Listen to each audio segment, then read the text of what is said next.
మన ప్రభు అయిన యేసుక్రీస్తు నామములో మీ అందరికీ శుభములు తెలియజేయచూ ఉన్నాను. ప్రియ దైవజనమా, షారోన్ మన్నాలో భాగముగా ఈ దినం మరొక వాక్య భాగమును ధ్యానించుకుందాము. యెషయా గ్రంథము 60వ అధ్యాయము 2వ వచనము. యెహోవా నీ మీద ఉదయించుచున్నాడు. ప్రియ దైవజనమా, ఆదికాండం బైబిల్ స్టడీలో భాగముగా ఆదికాండము 32వ అధ్యాయము 31వ వచనములో యాకోబు పెనూయేలునందు ముఖాముఖిగా దేవుని చూచిన తరువాత సాగిపోతున్నప్పుడు సూర్యోదయమైనట్లుగా వ్రాయబడి ఉంది. ప్రియ దైవజనమా, ఈ వాక్య భాగమును మనకు అన్వయించుకొని ధ్యానించుకుందాము. దేవుణ్ణి మనము ముఖాముఖిగా ఏ రీతిగా దర్శించగలము? ఈ దినాలలో వాక్యము ద్వారానే అది సాధ్యము. వాక్యము ధ్యానిస్తూ దేవుణ్ణి మనము ముఖాముఖిగా దర్శించినప్పుడు ఆ వాక్యానుసారము సాగిపోయే అనుభవము మనము కలిగి ఉంటే మన జీవితంలో నీతి సూర్యుడైన యేసయ్య మన మీద ఉదయిస్తాడు. అప్పుడు మన జీవితంలో పాపము అనే చీకటి, శాపము అనే చీకటి, రోగము అనే చీకటి, లేమి అనే చీకటి, నిరాశ, నిస్పృహ, కృంగుదల, ఒంటరితనము, అప్పులు, ఇటువంటి ప్రతి విధమైన చీకట్లు తొలగిపోయి దేవుడు నీతి సూర్యుడిగా మన జీవితంలో ఉదయించడం మనం గమనిస్తాము. దేవుని మహిమ మన మీద నిలిచి ఉండడం రుచి చూస్తాము. అప్పుడు మన జీవితంలో మన నడక మారిపోతుంది. చూడండి, యాకోబు అక్కడ కుంటుతూ నడిచినట్లుగా చూస్తాము.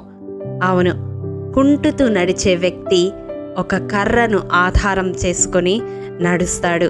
ప్రియ దైవజనమా, ఎప్పుడైతే దేవుడు మన జీవితంలో ఉదయిస్తాడో మన చెడు నడతలు, మన కాని నడతలు, దేవునికి హేయముగా ఉన్న మనలో ఉన్న ప్రతి విధమైన నడత మన నుండి దూరమైపోతూ ఉండడం మనం గమనిస్తాము.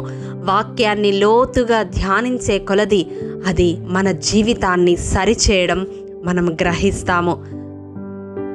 నీవు దేవునికి సమీపముగా జీవించే కొలది దేవుడు నీ మీద ఉదయించినప్పుడు చూచేవారికి వారితో సమానంగా నీవు నడుస్తున్నట్లు కనబడకపోవచ్చు. నీవు కుంటుతూ నడుస్తూ కనపడవచ్చు. నిన్ను చూచి వారు హేళన చేయవచ్చు. నీ మాటలు వారికి కష్టతరముగా అనిపించవచ్చు.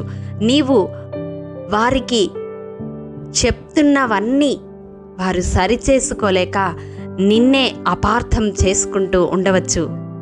కానీ నీ నడక దేవుని వాగ్దానములను ఆధారం చేసుకొని ఉంటుంది. కాబట్టి ఆ వాగ్దానములన్నీ తప్పక ఒకానొక దినము నీవు స్వతంత్రించుకోగలుగుతావు. ఆనాడు యాకోబు కుంటుతూ నడుస్తూ ఒకవేళ కర్రను ఆధారముగా చేసుకొని నడిచాడేమో, తన యాత్రను కొనసాగించాడేమో. ఈ దినాలలో దేవుణ్ణి వెంబడిస్తూ ఉన్న నీవు, దేవుని వాక్యానుసారము జీవిస్తూ ఉన్న నీవు ఇతరుల కంటికి కుంటుతూ నడుస్తున్న వ్యక్తి వలె వారితో సమానంగా లేవనే భావముతో నిన్ను తృణీకరించి చూస్తూ ఉన్నారేమో. కానీ వారి కన్నులకు మరుగైనది ఏమిటో తెలుసా?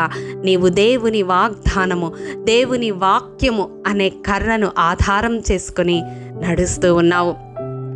అతి రీతిగా నీవు నడిచినప్పుడు యెషయా గ్రంథంలో 60వ అధ్యాయములో క్రింది భాగంలో మనం చూచినట్లు జనులు నీ వెలుగునకు వస్తారు, వారందరూ కూడుకొని నీ యొద్దకు వస్తారు. నిన్ను బాధించిన వారి సంతానపు వారు నీ ఎదుటికి వచ్చి సాగిలపడతారు. నిన్ను తృణీకరించిన వారందరూ వచ్చి నీ పాదముల మీద పడతారు. ఎందుకో తెలుసా? దేవుడు నీకు నిత్యమైన వెలుగుగా ఉంటాడు కాబట్టి, ఆయన నీ మీద ఉదయించాడు కాబట్టి, ప్రియ దైవజనమా, నీ దుఃఖ దినములు సమాప్తమైపోతాయి. ఆ దినం యాకోబు జీవితంలో దుఃఖ దినములు సమాప్తమైపోయాయి కదా. సూర్యోదయమై అతడు సాగి వెళ్ళిపోతూ ఉన్నప్పుడు ఎవరైతే తనను చంపుతారని పారిపోయాడో, ఎవరిని ఎదుర్కొంటే చనిపోతానేమో అని భయపడ్డాడో ఆ దుఃఖము, ఆ వేదన, ఆ మరణ భయమంతా తొలగిపోయి ధైర్యముగా ఏశావుని ఎదుర్కొంటూ ఉన్నాడు. యాకోబు జీవితంలో దుఃఖ దినములన్నీ సమాప్తమైపోయాయి. ప్రియ సహోదరుడా, సహోదరి, ఈ వాక్యము వింటున్న నీ జీవితంలో కూడా దుఃఖ దినములు సమాప్తము కావాలి అంటే నీ జీవితంలో నీతి సూర్యుడైన యేసయ్య ఉదయించాలి. అలా ఉదయించాలి అంటే నీవు వాక్యమును ధ్యానించి ఆ వాక్యానుసారము సాగిపోయే అనుభవము కలిగి ఉండాలి. అటి కృప దేవాది దేవుడు మనందరికీ అనుగ్రహించునుగాక. ఆమేన్. ప్రేమ నమ్మకము కలిగిన మా ప్రియ పరలోకపు తండ్రి, నీ పరిశుద్ధ పాదములకు వందనములు. దేవా, విత్తబడిన వాక్యమును ప్రతి హృదయములో నూరంతలుగా ఫలింపచేయండి. ఎవరైతే ప్రభువా నాయన నీ వాక్యమును ధ్యానిస్తూ నీ వాక్యానుసారము జీవిస్తూ ఉన్నారో వారి జీవితాల్లో నీవు ఉదయించినావని, వారికి ఉన్న దుఃఖ దినములన్నీ, వారిని చుట్టుకొని ఉన్న చీకట్లన్నీ సమాప్తమైపోయి తొలగిపోయాయనే విశ్వాసమును ప్రతి ఒక్కరిలో రగిలించమని, నీ కృపలో జ్ఞాపకము చేసుకునమని యేసు పరిశుద్ధ నామం పేరట అడిగి పొందుకొని నాము తండ్రి. ఆమేన్.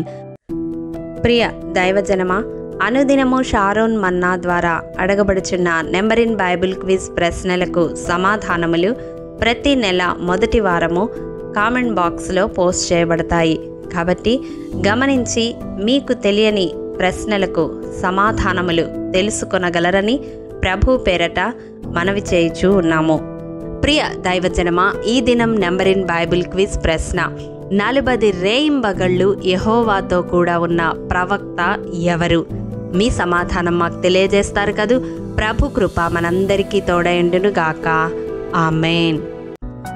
ప్రియ దైవజనమా, ఈ దినము జన్మదినము, వివాహ దినము జరుపుకుంటున్న వారికి షారోన్ గ్రూప్ తరపున హృదయపూర్వక శుభాకాంక్షలు తెలియజేయుచూ ఉన్నాము.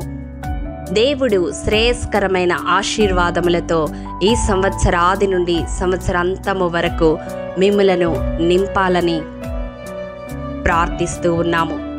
ఆమేన్.